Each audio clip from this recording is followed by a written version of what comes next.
نحمده ونصلي ونسلم على رسوله النبي الأمين المكين الحنين الكريم الرؤوف الرحيم أما بعد فأعوذ بالله من الشيطان الرجيم بسم الله الرحمن الرحيم وأقيموا الصلاة وآتوا الزكاة واركعوا مع الراكعين صدق الله ومولانا العظيم۔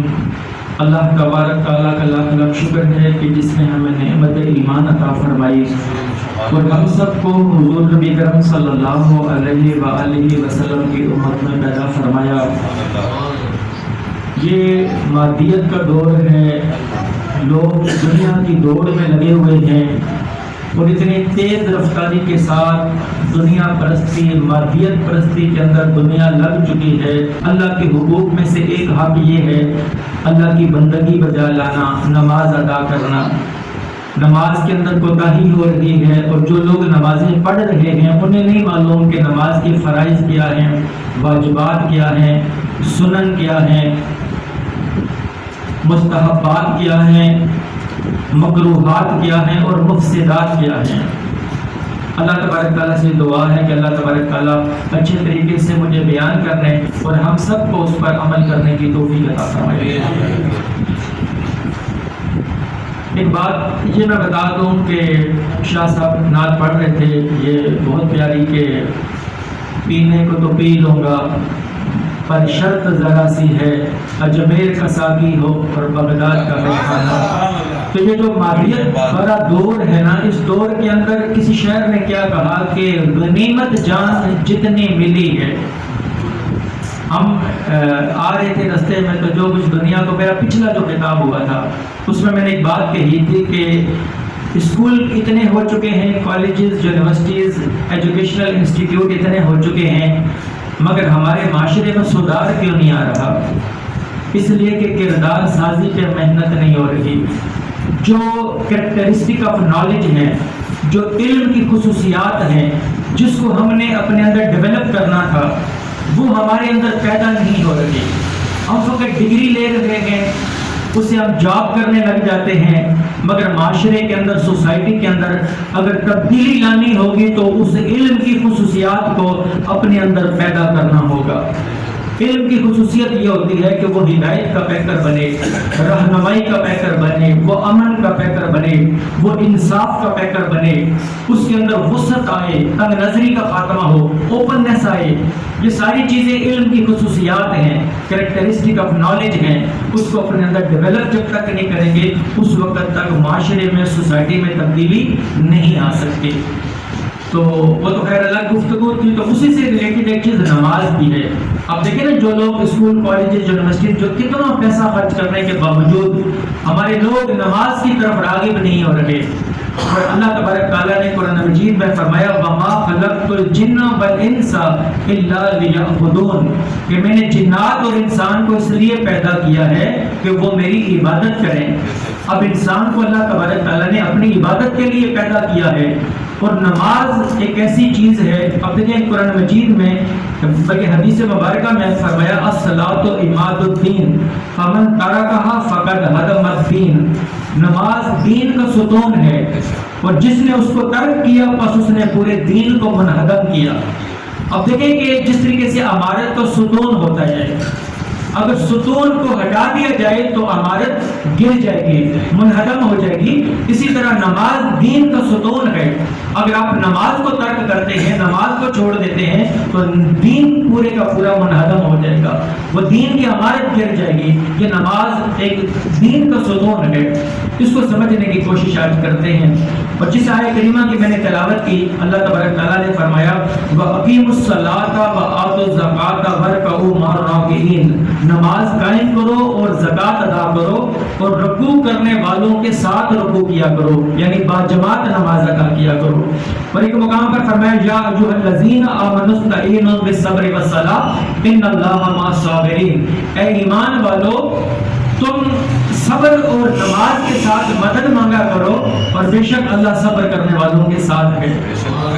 ایک چھوٹی سی بات آپ کو میں بتا دوں تربیت کے لیے، خاص طور پر جو اسٹوڈنٹس بیٹھے ہیں، یورپ کنٹریز کے اندر بڑی ریسرچ ہوتی ہے، تحقیق ہوتی ہے کسی کی تربیت کرنے کے لیے. ایک ٹیچر آتا ہے کلاس میں، اس نے بچوں کے سامنے ہر ایک کو چاکلیٹس بانٹ دی اور اس نے کہا کہ 10 منٹ کے بعد آپ لوگوں نے چاکلیٹ کھانی ہے، میں 10 منٹ کے بعد واپس آؤں گا. وہ کلاس سے چلا جاتا ہے، چاکلیٹ ہر ایک کے ٹیبل پر رکھ دی جاتی ہے.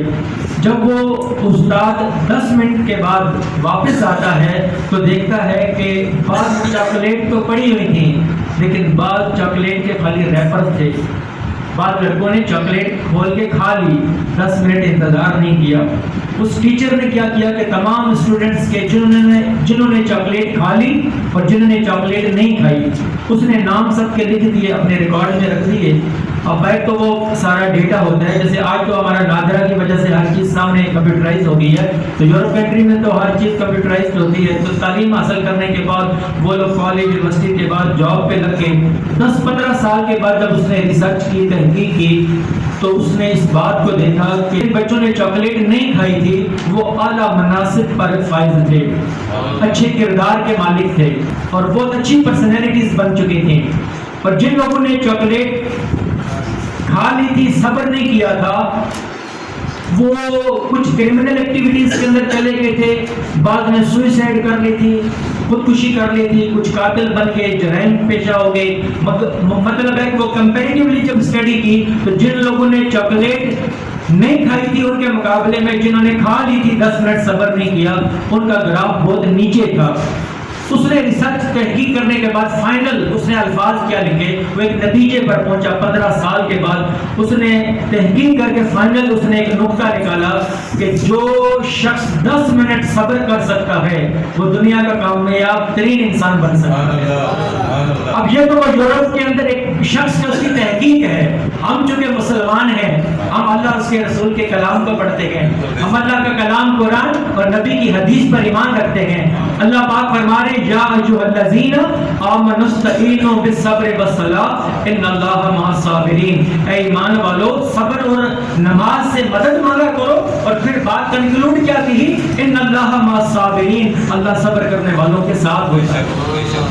اب دیکھیں یہ چھوٹی چھوٹی چیزیں تربیت کی ہوتی ہیں. اکثر آپ نے دیکھا ہوگا ہم جس کمپنی میں کام کرتے ہیں، اقبال بھائی کو معلوم ہے کہ جہاں ہم جاب کرتے ہیں تو لوگ واش روم میں جاتے ہیں، لوگ واش روم کے اندر ہیں تو جیسے ہی بندہ انٹر ہوتا ہے کوئی دروازہ کھٹکھٹانے لگ جائے گا، کوئی ڈور مارنے لگ جائے گا، کوئی ہاتھوں پہ ہاتھ مارنے لگ جائے گا، کوئی الفاظ کسے گا. اس طریقے سے یعنی کہ 1 منٹ کا 2 منٹ کا بھی انتظار نہیں ہوتا. اور اکثر لڑائی جھگڑے دیکھ لیں، آج ماہر نفسیات یہ بات بتا رہے ہیں، اگر بعض اوقات میاں بیوی کے درمیان جو کشیدگی ہو جاتی ہے، گھروں کے اندر جو معاملات ہوتے ہیں، جو غصہ ہوتا ہے انسان کو، اس کی ٹائمنگ میں 10 منٹ ہے. اگر ایک شخص 10 منٹ انتظار کر لیتا ہے، خاموش ہو جاتا ہے، صبر کا پیکر بن جاتا ہے. میں نے کہا کہ جو علم کی خصوصیات ہیں اسے ہم نے اپنے اندر ڈیولپ کرنا ہے. تو علم کی بہت سی خصوصیات میں سے ایک خصوصیت یہ بھی ہے کہ وہ شخص صابر بنے، شاکر بنے. اگر انسان صبر کا پیکر نہیں بنتا، وہ شکر گزاری نہیں کرتا، تو اس کو کامیابی کبھی بھی نہیں مل سکتی. تو یہ ماہر نفسیات کہتے ہیں کہ 10 منٹ انسان صبر کر لے گا تو وہ لڑائی سے، جھگڑے سے، قتل و غارت گری سے محفوظ رہ سکتا ہے. اللہ تبارک تعالیٰ سے دعا ہے کہ اللہ تبارک تعالیٰ یا باری تعالیٰ اس نیک محفل کے صدقے اور نیک لوگوں کے صدقے، اہل بیت کے صدقے، اللہ تبارک تعالیٰ وہ جو علم کی خصوصیات ہیں اس کو اللہ تبارک تعالیٰ سے دعا ہے کہ ہمیں اپنے اندر اللہ تبارک تعالیٰ پیدا کرنے کی توفیق عطا فرمائے. ہمارے اندر وہ خصوصیات ڈیولپ ہو جائیں تاکہ ہم معاشرے کے ایک اچھے شہری بن سکیں.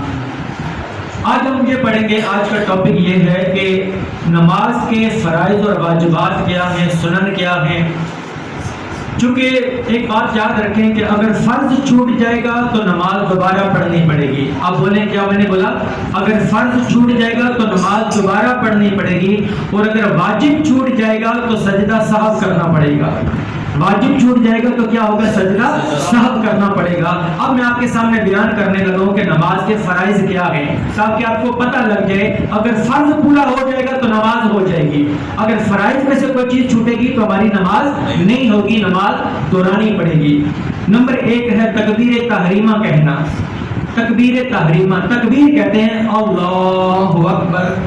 ٹھیک ہے نا, اللہ پر پڑھتے ہیں اللہ اکبر, اور تحریمہ حرمت سے ہے, یعنی کہ جب انسان نماز کے اندر داخل ہوتا ہے تو پھر کلام کرنا, کھانا پینا, آگے پیچھے اشارے کرنا اس کے اوپر حرام ہو جاتا ہے. اس لیے تحریمہ, تکبیر تحریمہ کرنا کیا ہے, یہ فرض ہے.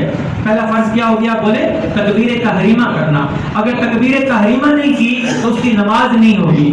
اب دیکھیں ہمارے اندر بعض اوقات یہ رفع الیدین کے اوپر جھگڑے ہوتے ہیں. رفع الیدین کرنا سنت ہے, رفع الیدین کرنا کیا ہے, سنت ہے, وہ فرائض میں شامل نہیں ہے, نہ وہ واجب ہے. ٹھیک ہے, اب آگے آتے ہیں. نمبر 2 ہے قیام کرنا, یعنی کھڑے ہونا. ایک غلطی یہ ہوتی ہے کہ جب امام رکوع میں ہوتا ہے تو لوگ بھاگ کے جاتے ہیں. پہلے آپ کو بتاؤں کہ نبی پاک صلی اللہ علیہ وآلہ وسلم نے رکعت کے ساتھ ملنے کے لیے بھاگ کر جانے کو منع کیا ہے. ایک تو جو قدموں کی آہٹ ہوتی ہے اس سے باقی نمازی جو اللہ تبارک تعالیٰ کے ساتھ یکسوئی اس کی وہ متاثر ہو جاتی ہے. اللہ تبارک تعالیٰ کے ساتھ جو اس کی لو لگی ہوتی ہے وہ آپ توڑ دیتے ہیں آپ کے قدموں کی آہٹ کی وجہ سے. اور دوسرا, نبی پاک صلی اللہ علیہ وآلہ وسلم نے فرمایا کہ آپ کے لیے نئی چیز ہوگی کہ جب انسان اپنے گھر سے نکلتا ہے نماز کے لیے تو آقا علیہ الصلوۃ والسلام نے فرمایا کہ رکعت نکلنے کے لیے جلدی نہ کیا کرو. تم جب گھر سے نکلتے ہو تو تم نماز کے اندر ہوتے ہو. جب انسان نماز کے لیے جا رہا ہوتا ہے تو فرمایا کہ جب گھر سے نکلتے ہو تو تم نماز کے اندر ہی ہوتے ہو. آپ نے بھاگنا نہیں آتے, وقار کے ساتھ. علماء کرام جب چلتے ہیں ان کا وقار ہوتا ہے نا, ایک طریقہ ہوتا ہے. جو دیندار طبقہ ہوتا ہے اخلاق ان سے سیکھنا پڑتا ہے, ان کے چلنے کا طریقہ. یہ بھاگنا دوڑنا مسجد کے آداب کے خلاف ہوتا ہے. تو فرمایا کہ آقا علیہ السلام نے فرمایا جو رکعتیں تمہاری رہ گئی ہیں انہیں آپ قضا کر لینا, اور جو مل گئی ہیں وہ آپ کو مل گئی, لیکن آپ نے بھاگنا نہیں ہے, وقار کے ساتھ جانا ہے. تو قیام کرنا کیا ہے, یہ فرض ہے. تیسری چیز ہوگی, میں یہاں یہ بات بتا رہا تھا, اگر ایک شخص جب امام صاحب رکوع میں ہیں اور آپ یہ سمجھ رہے ہیں کہ میری رکعت ضائع ہو جائے گی, تو لوگ کیا کرتے ہیں, اللہ اکبر, سیدھے رکوع میں چلے جاتے ہیں. وہ قیام اگر نہیں کیا تو آپ کی وہ رکعت نہیں ہوگی, نماز نہیں ہوگی, چونکہ قیام 1 سیکنڈ کے لیے کرنا ضروری ہے. اور بعض لوگ ثنا پڑھنے لگ جاتے ہیں, سبحانک اللہم و بحمدک و تبارک اسمک و تعالی جدک و لا الہ غیرک. جب تک یہ پڑھیں گے تو امام صاحب رکوع سے اٹھ جائیں گے, کھڑے ہو جائیں گے, سمیع اللہ لمن حمدہ ہو جائے گا. تو ثنا پڑھنا کیا ہے, سنت ہے, نہ یہ فرض ہے نہ واجب ہے. ثنا پڑھے بغیر آپ نے اللہ اکبر تکبیر تحریمہ کرنی ہے, ہاتھ باندھنے, 1 سیکنڈ کا قیام کرنا ہے اور آپ رکوع میں چلے جائیں. اگر آپ کو رکعت مل گئی تو آپ کی, اگر آپ رکوع میں چلے گئے تو آپ کی یہ رکعت ہو گئی. اب دوسری بات ہے, اگر آپ نے قیام چھوڑ دیا, آپ ابھی رستے میں تھے اور امام صاحب نے کہہ دیا سمیع اللہ لمن حمدہ, تو آپ کا یہ رکوع ہو گیا. رکوع کا معنی ہوتا ہے جھکنا. آپ قیام سے نکل آئے تھے, آپ جھکنے, آپ یعنی کہ جھکے ہوئے تھے, ٹھیک ہے نا, پورے رکوع میں نہیں بھی گئے تھے, آدھے میں تھے, تو آپ کی یہ رکعت ہو جائے گی. ٹھیک ہے, اب آگے نمبر 4 ہے, فرض ہے رکوع کرنا. رکوع کرنا کیا ہے, فرض ہے. نمبر 5 ہے 1 رکعت میں 2 سجدے کرنا. 1 رکعت میں 2 سجدے کرنا, یہ فرض ہے. اور نمبر 6 ہے قراءت, رکوع, سجدوں اور رکعتوں میں ترتیب قائم رکھنا. ترتیب کو قائم رکھنا یہ فرض ہے. جیسے آپ سورہ فاتحہ پڑھتے ہیں, پھر سورت پڑھتے ہیں, پھر رکوع میں جاتے ہیں, پھر سجدہ کرتے ہیں, ترتیب کو ملحوظ کرتے رکھنا یہ کیا ہے, یہ فرائض میں شامل ہے. آگے پیچھے کر دیں گے تو آپ کی نماز نہیں ہوگی. اور نمبر 7 ہے قاعدہ اخیرہ, یعنی سلام پھیرنے سے قبل اتحیات پڑھنے کی مقدار بیٹھنا. جتنی دیر میں اتحیات پڑھی جاتی ہے, تشہد اتحیات پڑھی جاتی ہے, اتنی مقدار میں بیٹھنا فرض ہے. ٹھیک ہے, اگر آپ نے اتحیات پڑھ لی اور آپ کو کوئی حاجت ہے, کوئی دروازہ نوک کر رہا ہے, یا آپ کو کوئی واش روم میں جانا ہے, حاجت ہے, آپ سلام پھیر سکتے ہیں. اتحیات آپ نے پڑھ لی, آپ کی نماز ہو گئی.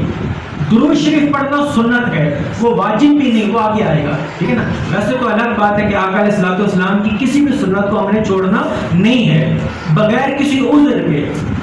تو میں نے وجہ بتائی, بعضوں کا دروازہ زور زور سے کھٹک رہا ہے یا کوئی مسئلہ ہو گیا, آپ اتحیات پڑھ چکے ہیں تو سلام پھیر کے نماز سے نکل سکتے ہیں, تو آپ کی نماز ہو جائے گی. تو میں نے آپ کے سامنے 8 فرائض بیان کیے, میں دوبارہ پڑھ دیتا ہوں. تکبیر تحریمہ کرنا, نمبر 2 قیام کرنا, نمبر 3 قراءت یعنی کہ قرآن مجید پڑھنا, نمبر 4 رکوع کرنا, نمبر 5 سجدہ کرنا, نمبر 6 قرات رکوع سجدوں اور رکعتوں میں ترتیب قائم رکھنا، اور نمبر 7 ہے قید اخیرہ یعنی سلام پھیرنے سے قبل التحیات کی مقدار بیٹھنا، اور نمبر 8 ہے نماز سے نکلنا۔ یہ نماز سے نکلنا خروج بسنہ ہی، یہ کہتے ہیں السلام علیکم ورحمۃ اللہ، السلام علیکم ورحمۃ اللہ، یہ نماز سے آپ نکل گئے، دونوں سیٹ کریں۔ اس کے بعد اب آپ کو میں بتاؤں، یہ تو تقریباً لوگوں کو معلوم ہوتے ہیں، بعض اوقات لوگ یہ کہتے ہیں یا غیر مسلم ہم سے سوال کرتے ہیں کہ آپ لوگ آپس میں آپ کی نمازیں میچ نہیں کرتے، بعض مطلب ہے کہ رفع الیدین اور واقع بعض نہیں کرتے، بعض بلند آواز سے آمین، بعض پست آواز سے آمین۔ تو میں آپ کو بتاؤں جتنے میں نے فرائض بیان کیے گئے یہ ہر مکتبہ فکر کے اندر برابر ہیں، یہ کامنالٹی بٹوین آل سیکٹ، یعنی کہ تمام مکاتب فکر کے درمیان یہ وہ چیز ہے جو ہر ایک کے درمیان کامن ہے، اس کے اندر کسی کا بھی کوئی فرق نہیں ہے۔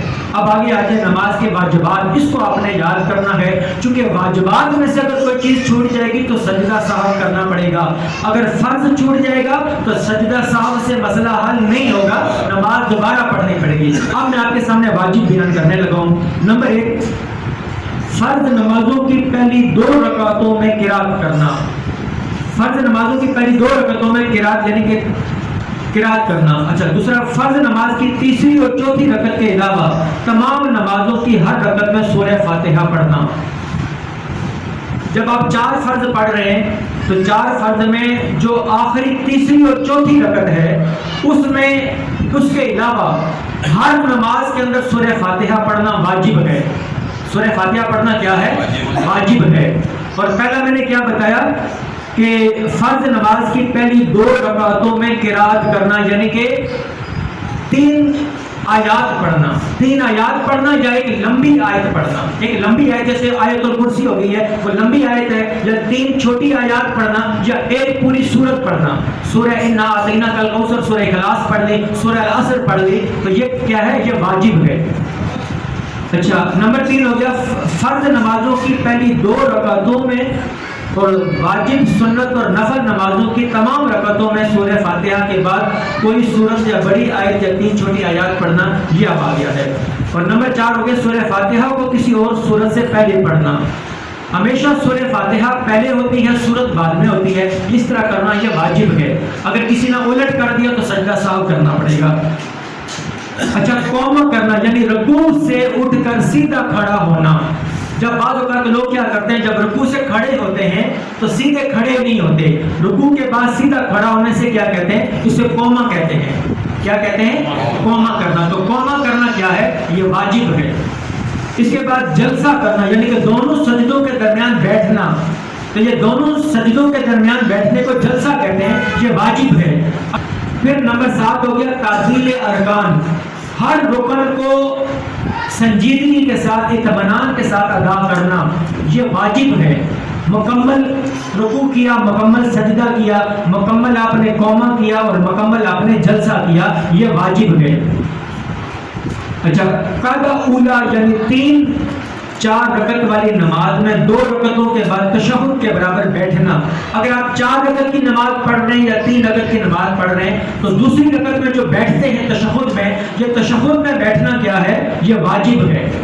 اگر ایک شخص دوسری رکعت میں نہیں بیٹھا، وہ کھڑا ہو گیا، دوسری رکعت میں بیٹھنا تھا، 2 رکعتیں ہو چکی تھی، بیٹھنا تھا، وہ بھول گیا، کھڑا ہو گیا تیسری رکعت میں، اب اس کو یاد آ گیا کہ میں نے دوسری رکعت میں بیٹھنا تھا، اب کیا کرے گا؟ اگر اس کو معلوم ہوگا تو وہ آخر میں سجدہ سہو کر لے گا، وہ لوٹ نہیں سکتا۔ ٹھیک ہے، اب آپ سے میں ایک بات پوچھتا ہوں، آپ رکوع میں چلے گئے، آپ رکوع میں چلے گئے اور آپ نے قرات نہیں کی، آپ سنت نماز پڑھ رہے ہیں، سنت کی 4 رکعت میں قرات کرنی پڑتی ہے، اگر آپ نے قرات نہیں کی، کوئی سورت نہیں پڑھی، آپ رکوع میں چلے گئے، آپ کو یاد آ گیا، تو آپ کیا کریں گے؟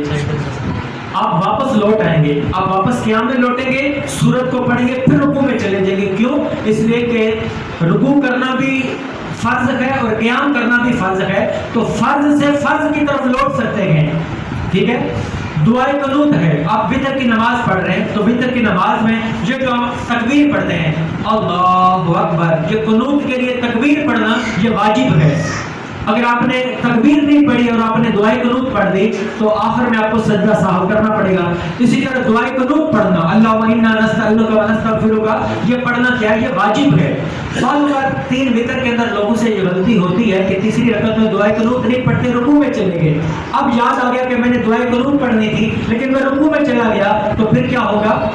اس کو آخر میں سجدہ سہو کرنا ہے، واپس اس نے نہیں کھڑے ہونا، اس لیے کہ دعائے قنوت پڑھنا واجب ہے اور رکوع کرنا فرض ہے. تو فرض بڑا ہوتا ہے، واجب چھوٹا ہوتا ہے. تو فرض سے فرض کی طرف تو جا سکتے ہیں مگر فرض سے واجب کی طرف لوٹا نہیں جا سکتا. واجب آپ کو معلوم ہے تو آپ نے آخر میں سجدہ سہو کر لینا ہے. اچھا، دونوں قعدوں میں تشہد پڑھنا، التحیات للہ والصلوات والطیبات پڑھنا کیا ہے؟ یہ واجب ہے. اچھا، امام کو نماز فجر، مغرب، عشاء، عیدین، تراویح، رمضان المبارک کے وتروں میں آواز سے قرات کرنا اور ظہر اور عصر کی نماز میں آہستہ پڑھنا یہ واجب ہے. اب ظہر اور عصر کے ٹائم آہستہ پڑھنا تھا، امام صاحب نے اگر بلند آواز سے قرات شروع کر دی تو کیا ہوگا؟ آخر میں سجدہ سہو کرنا ہوگا. اور فجر کی نماز میں بلند آواز سے قرات کرنی تھی، انہیں یاد نہیں رہا، انہوں نے خاموشی سے ہی پڑھتے رہے اور رکوع میں چلے گئے تو یاد آیا میں نے بلند آواز سے قرات کرنی تھی، تو کیا ہوگا؟ سجدہ سہو کرنا پڑے گا. اور عیدین کی نمازوں میں زائد تکبیریں کہنا یہ واجب ہے. میں بتانے لگا ہوں کہ نماز کے اندر سنن کیا ہے، فرائض اور واجبات ہو گئے. نماز کے اندر تیزی سے اب سنتے چلے جائیں. نماز کے اندر سنن تکبیر تحریمہ کہنے سے پہلے دونوں ہاتھ کانوں تک اٹھانا، پھر دونوں ہاتھوں کی انگلیوں کو معمول کے مطابق کھلی اور قبلہ رخ رکھنا. جو آپ نے ہلکی سی انگلیاں کھول کے رکھنی ہے اور قبلہ کی طرف رخ ہو. ہم لوگ غلطی کیا کر رہے ہوتے ہیں؟ لوگ یوں کرتے ہیں، یہ آپ نے یوں کوشش کرنی ہے اپنے ہاتھوں کو قبلے کی طرف کرنا ہے، دونوں ہاتھوں کو. اور نمبر 3 ہے تکبیر کہتے وقت سر کو نہ جھکانا. بعض اوقات لوگ یوں سر جھکا لیتے ہیں، آپ نے سر کو سیدھا رکھنا ہے. امام کا تکبیر تحریمہ اور ایک رکن سے دوسرے رکن میں جانے کی تمام تکبیریں بلند آواز سے کہنا. جو کہا جاتا ہے اللہ اکبر، سمیع اللہ لمن حمدہ، یہ بلند آواز سے کہنا یہ سنت ہے. اچھا، سیدھے ہاتھ کو بائیں ہاتھ پر ناف کے نیچے باندھنا. ٹھیک ہے، بائیں ہاتھ ہے، اس کے بعد سیدھے ہاتھ کو بائیں ہاتھ کے اوپر باندھا جاتا ہے. اس کے بعد ثنا پڑھنا. ثنا پڑھنا دیکھیں نا، اس میں آ گیا تو یہ 3 انگلیاں ایسے رکھ کے اور کلائی کو ایسے پکڑنا. اچھا ہوگا، اپنے یاد رکھیں. تعوذ پڑھنا، اعوذ باللہ من الشیطان الرجیم، یہ پڑھنا کیا ہے؟ یہ سنت ہے. یہ آپ کو اس لیے بتا رہا ہوں، اگر سنت میں سے کوئی چیز رہ جائے گی تو کیا کریں گے؟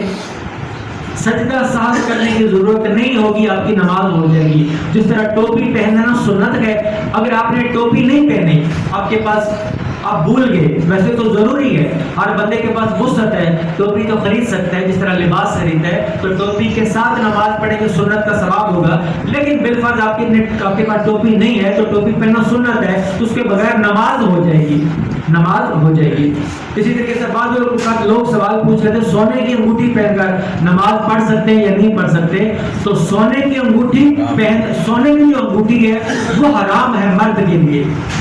مرد کے لیے سونے کی انگوٹھی پہننا حرام ہے، مگر اس کا مطلب یہ نہیں کہ سونے کی انگوٹھی پہنی ہے تو آپ کی نماز نہیں ہوگی، نماز ہو جائے گی. تو جو سونے کی حرمت ہے وہ نماز کے اندر بھی حرمت ہے، وہ نماز کے باہر بھی حرمت ہے. تو وہ سونے کی انگوٹھی حرام ہونے کا جو گناہ ہے وہ اس کو ملے گا، مگر نماز پڑھنے کا ثواب اپنی جگہ اس کو مل جائے گا اور نماز ہو جائے گی. اچھا، تسمیہ جو پڑھتے ہیں بسم اللہ الرحمن الرحیم، یہ سنت ہے. اچھا، فرض نماز کی تیسری اور چوتھی رکعت میں صرف سورہ فاتحہ پڑھنا. فرض نماز کی تیسری اور چوتھی رکعت میں سورہ فاتحہ پڑھنا یہ سنت ہے، یہ فرض اور واجب میں سے نہیں ہے. اچھا، آمین کہنا، آمین کہنا کیا ہے؟ یہ سنت ہے. اچھا، ثنا، تعوذ، تسمیہ اور آمین سب کا آہستہ کہنا. آہستہ کہنا کیا ہے؟ یہ سنت ہے. پھر سنت کے مطابق قرات کرنا، یعنی نماز میں جس قدر قرآن مجید پڑھنا سنت ہے اتنا پڑھنا.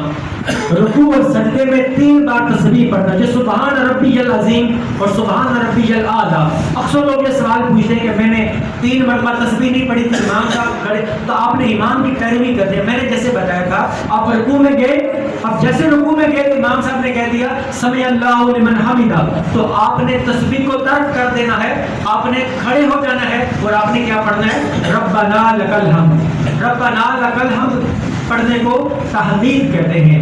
اور امام صاحب جو کہتے ہیں سمی اللہ لمن حمیدہ، اس کو تسمیع کہتے ہیں. تو آپ جماعت کے ساتھ نماز پڑھ رہے ہیں تو امام صاحب تسمیع کریں گے، آپ نے تحمید کرنی ہے ربنا لک الحمد، آپ نے سمی اللہ لمن حمیدہ نہیں کہنا. اور باقی ساری نماز میں جب امام صاحب کہتے ہیں اللہ اکبر تو آپ نے بھی کہنا ہے اللہ اکبر. اور امام کے پیچھے آپ نے سورہ فاتحہ نہیں پڑھنی اور امام کے پیچھے کوئی بھی سورت نہیں پڑھنی، وہ خالی سما کرنا ہے، آپ نے سننا ہے. آپ اکیلی نماز پڑھ رہے ہیں تو پھر سورہ فاتحہ اور سورت پڑھنا آپ کے لیے ضروری ہوگا. اچھا ایک بات اور، حیا علی الصلاۃ میں ہمارے لوگ کھڑے ہو جاتے ہیں جب اقامت کہی جاتی ہے. یہ حیا علی الفلاح پر امام اور مقتدی کا کھڑے ہونا ہے. حیا علی الفلاح پہ، حیا علی الصلاۃ پہ نہیں، حیا علی الفلاح پر مقتدی اور امام کھڑے ہوئے، لیکن یہ سنت ہے. اب یہ بھی ایک چیز آپ کو میں بتا دوں، اگر آپ بعض اوقات لوگ کہتے ہیں کہ ہم جب دیوبند مکتبہ فکر کی مسجد میں آپ نماز پڑھنے جاتے ہیں تو ان کے لوگ کیا کرتے ہیں، وہ پہلے کھڑے ہو جاتے ہیں، اور بریلوی مکتبہ فکر کے لوگ حی علی الفلاح پر کھڑے ہوتے ہیں. تو مسئلے کا حل آپ نے کیا کرنا ہے، تو طریقہ یہ ہوتا ہے کہ ہمیشہ عزت امام کی جاتی ہے. آپ امام کو دیکھا کریں. صحابہ کرام ہمارے نبی کو دیکھا کرتے تھے، جب نبی پاک صلی اللہ علیہ وسلم کھڑے ہیں تو صحابہ کرام کھڑے ہوتے تھے. اگر نبی پاک صلی اللہ علیہ وسلم بیٹھ جاتے تو وہ بیٹھ جاتے. تو آپ نے امام کو دیکھنا ہے، یہ نہیں دیکھنا کہ وہ دیوبند مکتبہ فکر کا امام ہے یا بریلوی مکتبہ فکر کا امام ہے. اگر امام کھڑا ہے تو آپ نے کھڑے ہو جانا ہے، اگر امام بیٹھا ہوا ہے تو آپ نے بیٹھ جانا ہے. ٹھیک ہے، یہ سولوشن ہوتا ہے. کوشش کریں وہ کام کہ ہم اتحاد امت کی طرف جائیں. غیر مسلم کی کوشش ہے کہ ڈیوائڈ اینڈ رول، ان کو کاٹو اور حکومت کرو. ہم نے امت مسلمہ کو اکٹھا کرنا ہے، کیونکہ قرآن مجید نے فتویٰ دے دیا وَاعْتَصِمُوا بِحَبْلِ اللَّهِ جَمِيعًا وَلَا تَفَرَّقُوا، اللہ کی رسی کو مضبوطی سے تھامے رہو اور تفرقے میں نہ پڑو. حالت قیام میں دونوں پاؤں کے درمیان 4 انگلیوں کا فاصلہ ہو. یہ جو بہت پاؤں کھول دیا جاتا ہے، یہ سنت کے خلاف ہے، یہ آداب کے خلاف ہے. اللہ کی بارگاہ میں بڑے ادب کے ساتھ کھڑے ہونا پڑتا ہے. تو دونوں پاؤں کے درمیان 4 انگلیاں، یا 4 انگلی سے زیادہ ایک بالش ہو جائے گی، بہت زیادہ نہیں کھولنا. جی اچھا، یہ ہو گئے تھے نماز کی سنت. اب بہت امپورٹنٹ چیز آپ کو بتانے لگا ہوں، نماز کے مکروہات. جلدی سے میں ختم کرنے کی طرف جا رہا ہوں. نماز کے مکروہات. مکروہ، اب جو چیزیں بیان کروں گا اگر یہ ہوں گی تو آپ کی نماز ناقص ہو جائے گی، نماز کامل نہیں ہوگی. میں نے کیا بتایا، اب کیا بیان ہو رہے ہیں، مکروہات. نماز کے مکروہات میں بیان کرنے لگا ہوں. اگر یہ کام ہو کے مکروہات تو کیا ہو گیا، نماز ناقص ہوگی، کامل نہیں ہوگی. اب اس میں سے کیا ہے، نمبر 1، ہر ایسا کام جو نماز میں اللہ کی طرف سے توجہ ہٹا دے، یہ مکروہ ہے.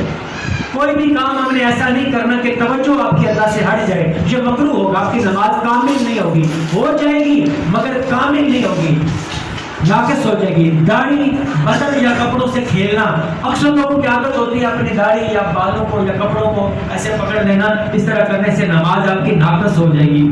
ادھر ادھر منہ پھیر کر دیکھنا، آسمان کی طرف دیکھنا، کمر یا کولے وغیرہ پر ہاتھ رکھنا، کپڑا سمیٹنا.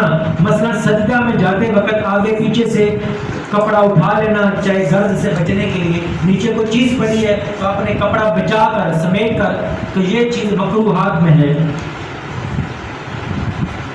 کپڑا لٹکانا، مثلا سر یا کندھوں پر اس طرح ڈالنا کہ دونوں کنارے لٹک رہے ہوں. مفرل ٹائپ یا کوئی رومال آپ نے ڈالا ہوا، اس کے کندھے نیچے لٹک رہے، رکوع میں جا رہے ہیں آگے پیچھے، تو یہ لٹکانا کیا ہے، مکروہات کے اندر ہے. آستین آدھی کلائی سے زیادہ چڑھی ہوئی رکھنا. یہ بعض اوقات آستین کھلی ہوتی ہے، اوپر چڑھائی ہوئی ہے، یہ نماز مکروہ کر دیتی. انگلیوں کی کینچی باندھنا، یعنی ایک ہاتھ کی انگلیاں دوسرے ہاتھوں کی انگلیوں میں ڈالنا، اس طرح نماز مکروہ ہو جائے گی. بول و براز، پہانا، پیشاب یا ہوا کے غلبے کے وقت نماز ادا کرنا. بعض اوقات پیشاب آپ کو آنے کی شدت ہے، آپ کو رفع حاجت کے لیے جانا ہے، تکلیف میں ہے آپ، اور آپ جا کر دیکھ رہے ہیں کہ نماز نکل، آپ نماز میں کھڑے ہو گئے مگر وہ شدت بھی ہے، ٹھیک ہے نا، رفع حاجت کے لیے آپ نے جانا ہے، تو جس سے نماز مکروہ ہو جائے گی. پہلے آپ رفع حاجت سے فارغ ہوں، وضو کریں اور یکسوئی کے ساتھ آ کر پھر اللہ کی بارگاہ میں نماز ادا کریں. اس طریقے سے نماز مکروہ ہو جائے گی. قعدہ یا سجدوں کے درمیان جلسہ میں گھٹنوں کو سینے سے لگانا. اب 2 سجدوں کے بعد اس طریقے سے بالکل سیدھا بیٹھنا ہے، اس لیے جھکے ہوئے بیٹھنا، سینے کے ساتھ یہ لگ جائیں تو اس سے گھٹنے لگ جائے تو اس سے کیا ہوگا؟ نماز مکروہ ہو جائے گی۔ بلا وجہ کھنکارنا یا بلا وجہ جو آوازیں نکالنا، ناک اور منہ کو چھپانا، ناک اور منہ کو چھپا نہیں سکتے۔ یہ پچھلے دنوں جو کرونا وائرس کی وجہ سے ماسک استعمال کرتے تھے، وہ یعنی کہ بیماری کی وجہ سے جراثیم سے بچنے کے لیے تو وہ لگائے جا سکتے ہیں، بغیر کسی وجہ کے ناک اور منہ کے اوپر آپ کپڑا نہیں ڈال سکتے، اس سے نماز مکروہ ہو جائے گی۔ جس کپڑے پر جاندار کی تصویر ہو اس کو پہن کر نماز پڑھنا۔ اکثر بچے جو اسٹوڈنٹس وغیرہ ہیں، شرٹ پر کسی کی تصویر، جاندار کی تصویر نہ ہو، اس سے نماز مکروہ ہو جاتی ہے۔ نمازی کے سامنے یا سر پر تصویر کا ہونا، آپ نماز پڑھ رہے ہیں، آپ کے سامنے والے نمازی کے پیچھے پشت پہ تصویر بنی ہے تو آپ کی نماز مکروہ ہو جائے گی۔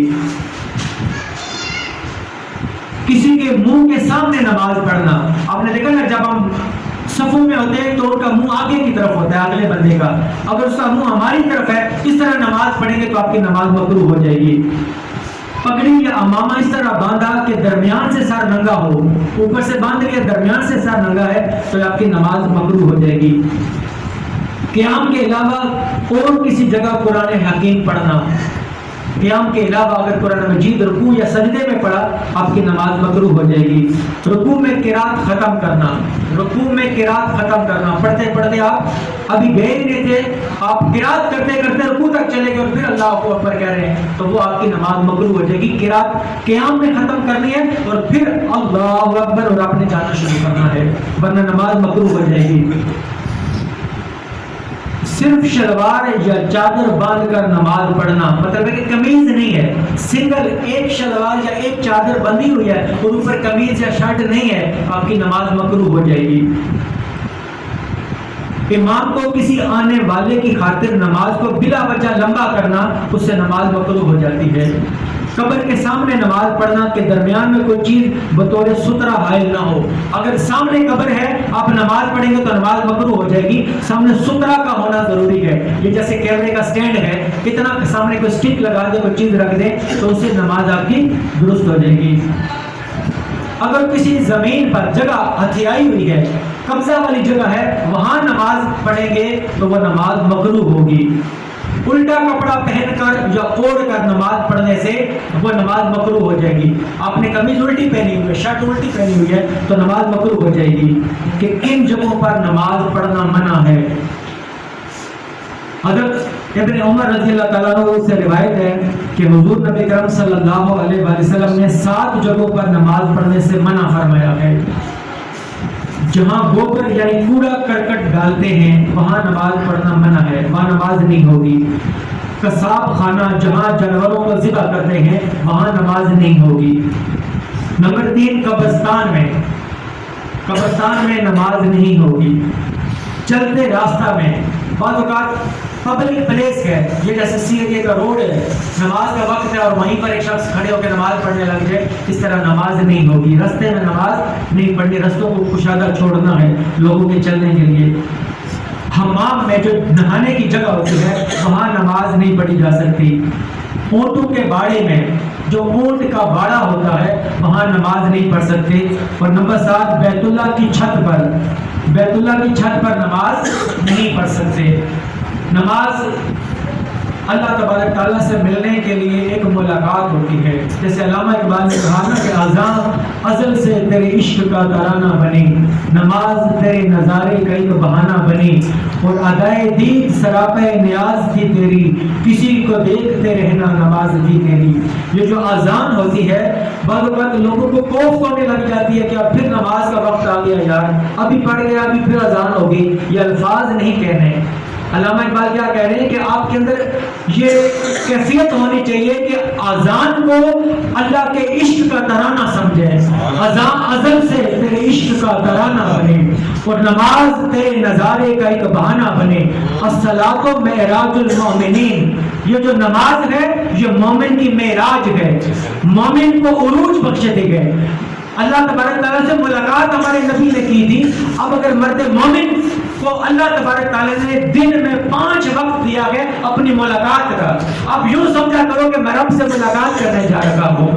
اپنے محبوب سے ملنا ہوتا ہے, لوگ نئے کپڑے پہنتے ہیں, اور کتنی عجیب بات ہے کہ مسجد کی ٹوپی پہن کر لوگ نماز پڑھتے ہیں. اپنے گھر سے جتنے خوبصورت لباس آپ پہنا کریں, خوبصورت سے خوبصورت ٹوپی آپ پہنیں گے, امامہ پہنیں گے, تو جتنا خوبصورت لباس ہوگا, جتنی خوبصورت ٹوپی ہوگی, جتنا خوبصورت امامہ ہوگا, اللہ تبارک تعالیٰ اتنا آپ کو اجر عطا کریں گے. اور آپ لوگوں کو بتایا کریں کہ میں رب سے ملاقات کرنے جا رہا ہوں. یہ 5 وقت ہیں اللہ تبارک تعالیٰ سے ملاقات کرنے کے. ہمارے پاکستانی معاشرے کے اندر دیکھ لیں, وہ نماز کا وقت ہوتا ہے, وہ کاروبار ہو رہا ہے دکانوں پہ, لوگ احساس نہیں کر رہے. آپ لوگوں کے اندر احساس پیدا کریں, آپ نے تبلیغ کرنی ہے, بتانا ہے لوگوں کو کہ یہ اللہ تبارک تعالیٰ نے 5 وقت مقرر کیے ہیں اپنی ملاقات کے, اور ہم اللہ تبارک تعالیٰ سے ملاقات کرنے کے لیے نہیں جاتے. یہ ایک متکبر آدمی کی نشانی ہوتی ہے کہ جس کو اللہ تبارک تعالیٰ بلا رہے ہیں کہ آؤ نماز کی طرف, آؤ کامیابی کی طرف, اور وہ انسان اپنے آپ کو عقل مند سمجھتا ہے, اور اللہ تبارک تعالیٰ کی طرف جانا